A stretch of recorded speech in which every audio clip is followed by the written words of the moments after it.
Salut la famille, j'espère que vous allez bien. Votre bro Rios et j'ai encore une petite exhortation pour vous. Alléluia. Vous savez, ce qui compte pour Dieu, ce n'est pas le nombre de cantiques chrétiens que tu connais ou le poste que tu occupes dans la société, mais plutôt ce que tu peux gagner pour lui. Il est écrit que tout arbre qui ne porte pas de fruits sera coupé et jeté au feu. Il attend donc que nous soyons productifs. Et ce que nous pouvons gagner pour lui, ce sont les âmes et rien d'autre. Ce qui signifie que vous ne serez jamais productif aux yeux de Dieu, aussi longtemps que vous n'êtes pas des gagneurs d'âmes.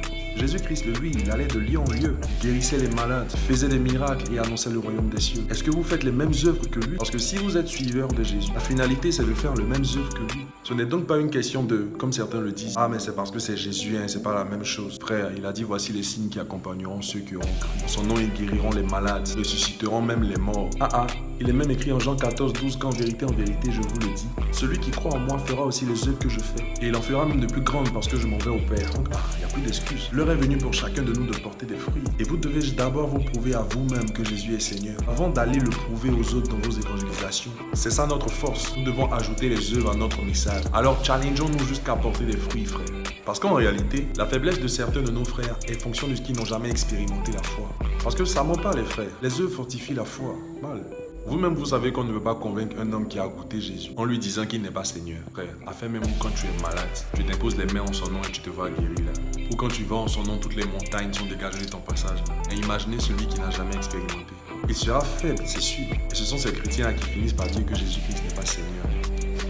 Et dis pas moi, je prie que tu sortes de ce lot dans le nom puissant de Jésus. Les frères, l'objectif de votre vie doit être orienté par votre volonté de faire de grandes œuvres pour le Seigneur Jésus-Christ. Parce que, les frères, la moisson est énorme, puis il y a de la gloire en Christ même. Donc dépêchons-nous de produire les résultats. Car le pasteur a aussi dit qu'aucune œuvre n'est œuvre jusqu'à ce qu'elle porte des fruits. N'allez pas évangéliser seulement en prêchant, mais ajoutez les œuvres. Priez pour les malades et qu'ils guérissent. Parce qu'en réalité, sachez que les dons que Dieu nous donne sont pour booster nos évangélisations. De telle sorte que si même ils n'avaient pas cru à notre message, ils croiront néanmoins à cause des œuvres. Les miracles sont pour booster la foi des incrédules. C'est pourquoi Paul disait en 1 Corinthiens 2:4 « Et ma parole et ma prédication ne reposaient pas sur des discours persuasifs de la sagesse, mais sur une démonstration d'esprit et de puissance. » L'œuvre de Jésus-Christ, c'est de démontrer l'esprit, afin de gagner les âmes et de convaincre les cœurs. Alors quand votre don poussera puissamment les hommes à louer Dieu et à se rapprocher de lui, c'est alors qu'on vous appellera serviteur de Dieu. Alors pour finir, vous devez savoir qu'en tant que fils de Dieu, notre promotion est liée à nos résultats dans le champ de Dieu, dans la maison de Dieu. Parce que vous êtes d'ici pour faire des disciples. C'est donc l'heure d'aller pêcher. J'espère que tu as appris quelque chose. Dieu vous bénisse.